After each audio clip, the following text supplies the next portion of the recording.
அன்புடன் வரவேற்கிறது. இந்த நாளுக்கான ஒரு பாடத்தை நாம் பார்க்க போகிறோம்.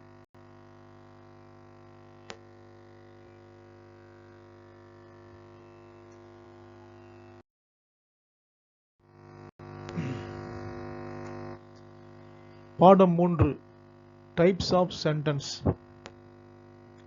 இன் ஃபங்க்ஷன்ஸ். அதாவது இந்த வாக்கியங்களின் செயல்பாடுகள். போன பாடத்தில் அதனுடைய ஸ்ட்ரக்சரை பார்த்தோம். அது 4 விதங்களில் இருந்ததை பார்த்தோம். இப்போ இது ஃபங்க்ஷன்ஸ், அதனுடைய செயல்பாடு.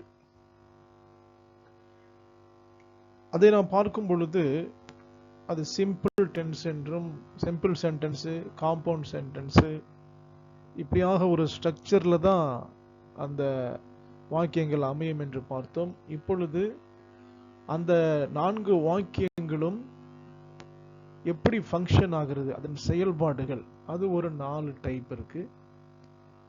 அதுதான் நம்ம இப்பொழுது பார்க்க போகிறோம்.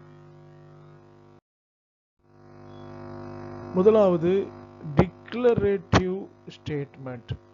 டிக்ளரேட்டிவ், இது வந்து டிக்ளரேட்டிவ். ஃபர்ஸ்ட் வந்து டிக்ளரேட்டிவ் சென்டென்ஸ், ரெண்டாவது இன்டர்கேட்டிவ் சென்டென்ஸ், மூன்றாவது இம்பேரேட்டிவ் சென்டென்ஸ், நான்காவது எக்ஸ்க்ளமேட்டிவ் சென்டென்ஸ். எல்லா வாக்கியங்களும் இந்த 4 சென்டென்ஸ்ல தான் அமையும். இங்கிலீஷ்ல வந்து எந்த வாக்கியம் நீங்க எந்த புக்ல படிச்சாலும் இந்த 4க்குள்ள தான் எல்லாமே அடங்கும். ஆகவே இந்த 4 டைப்ஸ் ஆஃப் சென்டென்ஸை நாம் கண்டிப்பாக மனப்பாடம் செய்திருக்க வேண்டும். இப்போ முதலாவது டிக்ளரேட்டிவ் சென்டென்ஸ், அதை நாம் பார்க்க போறோம். டிக்ளரேட்டிவ் சென்டென்ஸ், டிக்ளர், உறுதியா ஒன்ன சொல்றாங்க, உறுதி வாக்கியம். இது வந்து ஒரு முற்றுப்புள்ளி கொண்ட ஒரு கூற்று. ஒரு முற்றுப்புள்ளி இங்க வரும். டாம் வில் கம் டுமாரோ, இங்க ஒரு முற்றுப்புள்ளி வரும். My new car is black, இது ஒரு முற்றுப்புள்ளி வரும். ஆக உறுதி வாக்கியம் தான் டிக்ளரேட்டிவ் சென்டென்ஸ். ஒரு உறுதியா ஒன்றை அவர்கள் சொல்லுகிறார்கள்.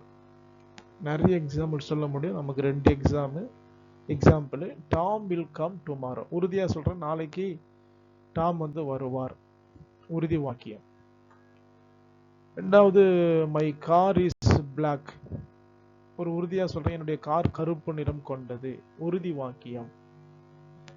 இதுதான் வந்து டிக்ளரேட்டிவ் சென்டென்ஸ்.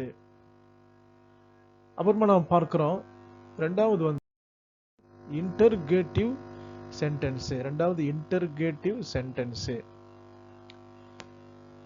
இன்டர்கேட்டிவ் சென்டென்ஸ் என்றால் ஆஸ்க் கொஸ்டின், கேள்வி வாக்கியம். இது பேர் என்னது? கேள்வி வாக்கியம்.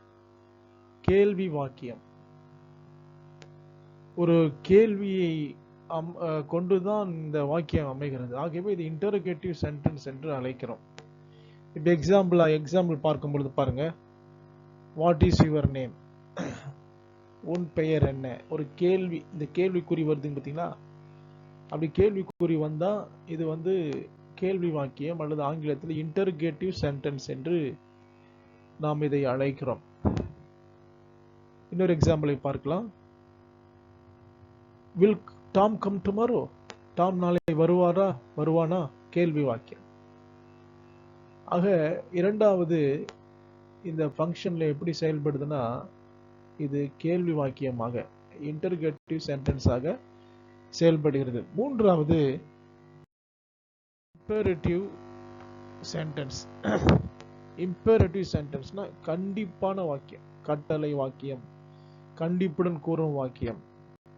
இது ரெக்வெஸ்ட் கூட இதை நாம் சேர்த்துக் கொள்ளலாம்.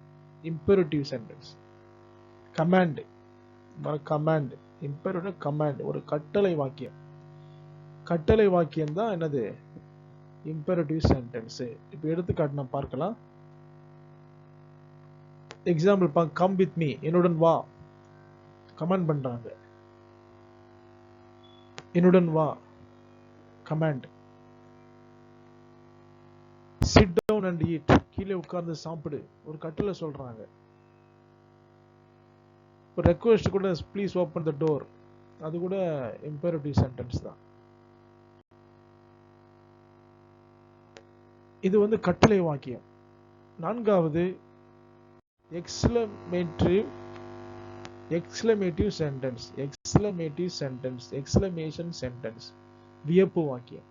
வியந்து பேசுறாங்கல்ல, ஆஹா எப்படி அருமையா இருக்கிறது, ஆஹா ஓஹோன்னு பேசுறாங்கல்ல, அதெல்லாம் எக்ஸ்க்ளமேட்டிவ் சென்டென்ஸ், வியப்பு வாக்கியம். எக்ஸாம்பிள் பார்க்கலாம். வாட் எ வண்டர்ஃபுல் பிளேஸ், என்ன அருமையான இடம்.